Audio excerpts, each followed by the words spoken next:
Bonsoir. Moi, je suis très heureuse d'être ici ce soir, même si c'est vrai que ce n'est pas facile d'intervenir après Bill Gates, après Nicolas Hulot, après Pascal Canfin, après toutes ces sommités. Mais moi, je vais vous raconter une histoire. C'est une histoire qui commence il y a plus d'une vingtaine d'années, lorsque, jeune médecin diplômé, je décide de rentrer dans mon pays. Pourquoi rentrer dans mon pays? Pour faire ma spécialisation en pédiatrie. C'est déjà pas le bon ordre, mais c'est comme ça que je décide de le faire. En fait, je suis déjà guidée par l'envie et taraudée par l'envie de faire de la pédiatrie communautaire. Et ce que je perçois en Europe de ce que c'est la pédiatrie communautaire ne semble pas correspondre à ce que je pense être la réalité dans mon pays. Donc, je rentre. Je suis contente parce que dès mon retour, je suis affectée dans le plus grand centre de pédiatrie du pays en termes de recrutement. Et là, j'ai 3 chocs. Je suis estomaquée. Le premier choc que j'ai, c'est que je suis affectée comme responsable de la salle des rougeoles. Vous avez bien entendu rougeole. En fait, quand je rentre au Cameroun, je ne le sais pas encore, mais je rentre en pleine épidémie, l'une des dernières épidémies de rougeole dans mon pays. Et cette salle est affectée aux enfants qui ont des complications, parce qu'une rougeole banale n'a pas besoin d'être hospitalisée. Et là, c'est un peu la caverne des horreurs pour moi. Parce que figurez-vous que dans cette salle, tout ce que je vois comme complications, c'est ce qui, dans mes livres de pédiatrie tropicale de jeunes médecins, est intitulé « Complications rares ». Mais en fait, complications rares, pour moi, c'est mon quotidien pendant plusieurs semaines. Le deuxième choc que j'ai, c'est lorsque je commence à prendre des gardes de nuit. Et là, je suis de nouveau estomaquée. Parce que nous sommes une petite équipe pour les gardes de nuit, de 1 médecin et quelques paramédicaux, mais alors nous recevons entre 70 et 100 enfants entre 18h et 8h du matin. Mais alors ces enfants sont pour le coup malades. Parce que quand on vient à l'hôpital dans mon pays la nuit, c'est qu'on a une vraie raison d'y aller. Ils ont des températures à 40-41 températures depuis plusieurs jours. Ils ont des crises convulsives qu'ils ont depuis plusieurs jours. Et entre 5 et 6 crises convulsives par nuit, c'était une bonne moyenne. Et lorsque 1 à 2 décès par nuit, c'était également une bonne moyenne. Je vais juste vous rappeler, quand je dis 1 ou 2 décès par nuit, qu'il s'agit ici d'enfants dans une capitale et quand même dans un pays qui a un réseau de centres de santé et d'hôpitaux dont il n'a pas à rougir pour la région. Et là, tous les matins, quand je vais travailler, je suis en colère parce que je me demande, mais qu'est-ce que c'est que ce pays? La rougeole. Le vaccin contre la rougeole existe depuis plus de 50 ans. J'ai moi-même bénéficié de ce vaccin plus quelques dizaines d'années avant. C'est quoi ce pays où les enfants arrivent si tard? On peut suspecter, comme partout, que ces parents, ils aiment leurs enfants. Pourquoi ils les gardent à la maison avec des températures à 40-41 pendant plusieurs jours, en train de convulser? Ceux d'entre vous qui ont vu des crises convulsives, c'est vrai que c'est très impressionnant. Et la première chose qu'on fait, c'est qu'on se précipite à l'hôpital.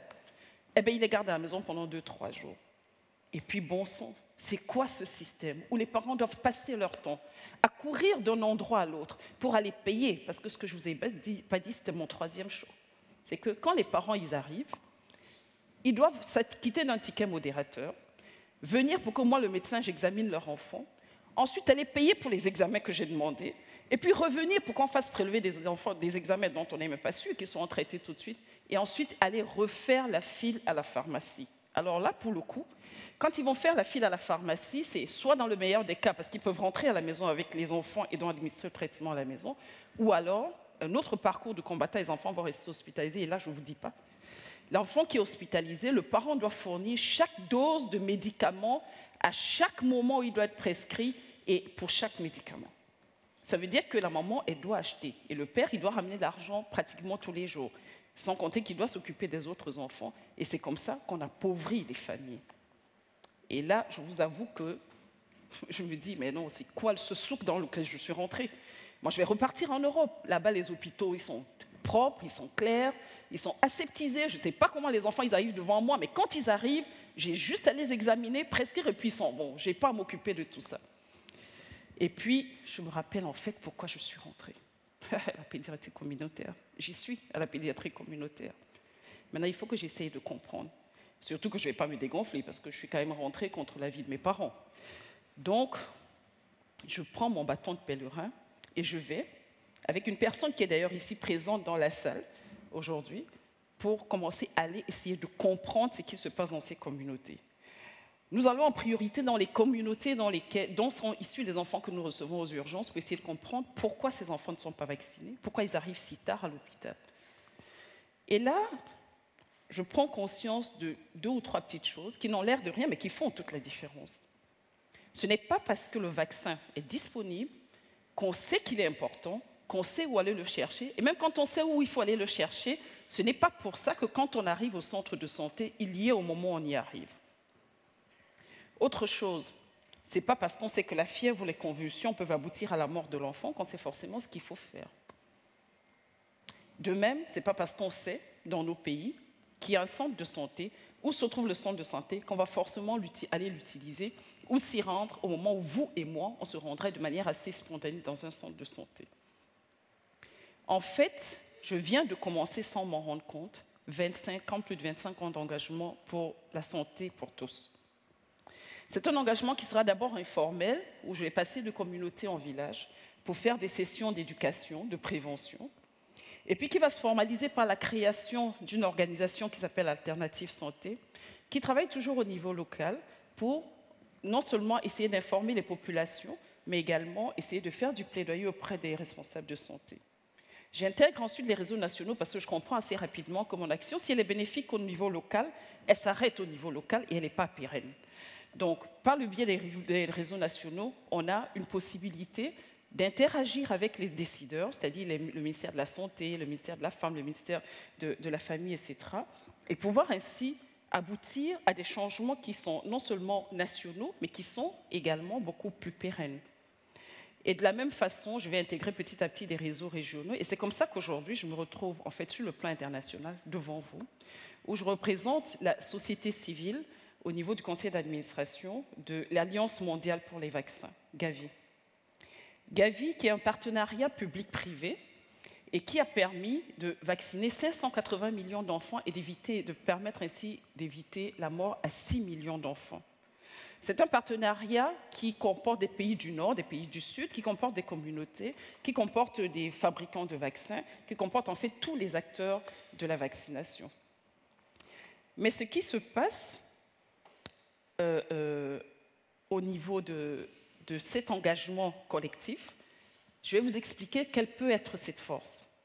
Je vais vous ramener à Lobé, qui est un petit village, dans lequel qui a 150 ou 200 habitants. Ce petit village a un maire, et Alternative Santé a pu expliquer au maire qu'il aura un avantage auprès de ces populations à faciliter l'accès au vaccin. Comment ? En menant une action qui est toute simple, qui est peu coûteuse, mais qui va lui apporter pas mal de voix, puisqu'on est que c'est un maire. Et donc ce maire, qu'est-ce qu'il fait? C'est que, comme vous le savez tous, les téléphones portables sont devenus dans nos pays comme la bière et le Coca-Cola. Le village le plus reculé a un débit de boisson et le paysan le plus isolé a au moins un téléphone portable. Donc on va utiliser les téléphones portables. Et ce maire, nous lui suggérons d'envoyer à chaque parent qui vient faire une déclaration de naissance dans son bureau d'état civil un SMS au moment pour lui rappeler les sessions de vaccination de son enfant.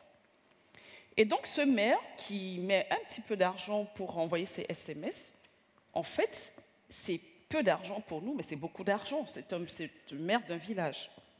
Qu'est-ce qu'il va faire? Il va s'assurer que son investissement n'est pas vain et que ses administrés, lorsqu'ils se rendent dans les centres de vaccination, trouvent effectivement les vaccins. Et comme, pour l'anecdote, ce maire fait partie des autorités administratives qui participent à la notation du chef du district de santé, le chef du district de santé va s'arranger pour que les vaccins soient là, parce qu'il sait qu'une mauvaise notation de la part du maire pourrait influencer de manière un petit peu négative sa carrière. C'est comme ça que les enfants de ce petit village de Lobé, par le biais de tout le processus que je viens de vous expliquer, peuvent avoir accès aux vaccins, aux soins de santé, et qu'on ne les voit plus arriver à l'hôpital central où nous travaillons, avec des températures depuis plusieurs jours et sans être vaccinés. Mais vous avez bien compris que tout ça a été rendu possible parce qu'il y a un certain nombre de choses qui se sont mises ensemble. Il y a eu des agents de santé communautaire qui ont été disponibles, qui ont expliqué aux populations leurs droits en matière de santé, qui ont été présents quand ces populations avaient besoin d'elles. Il y a eu une société civile qui a fait du plaidoyer auprès des élus locaux, auprès des autorités locales de santé et politique, qui a également fait ce plaidoyer au niveau national, et surtout pour rappeler au gouvernement et aux politiques les engagements qui ont été pris. Et il y a surtout, et ça a déjà été dit par certains interlocuteurs avant, la volonté politique de rendre accessibles les soins de santé. C'est comme ça qu'ensemble, avec tous ces ingrédients, on a réussi à diminuer de moitié la mortalité des enfants. C'est également comme ça qu'on a pu, imaginer des initiatives innovantes comme le Fonds mondial, comme United, qui ont permis, en rendant accessibles les médicaments, de sauver la vie de 22 millions de personnes. Donc, il y a beaucoup de progrès qui ont été faits.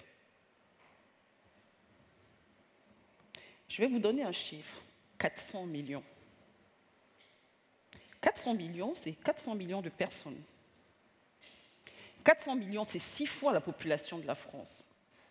400 millions, c'est l'Europe entière. 400 millions, ce sont les États-Unis. Est-ce que vous savez que 400 millions de personnes dans le monde n'ont pas accès aux soins de santé de base? Ils n'ont pas accès à une sage-femme, ils n'ont pas accès à un centre de santé. Certains n'ont même pas accès à un thermomètre, ils ne savent même pas ce que c'est. Donc nous avons encore du travail. Il y a encore beaucoup de choses à faire. Notre espoir à nous et à vous, c'est que ces 400 millions dans quelques années soient derrière nous. Si nous, en tant que société civile, en tant qu'activistes, en tant que communauté, nous avons la passion et que nous pouvons faire avancer les choses, rien ne peut se faire si les élus et les politiques ne se mettent pas au travail et ne rendent pas ces choses possibles. Je vous remercie.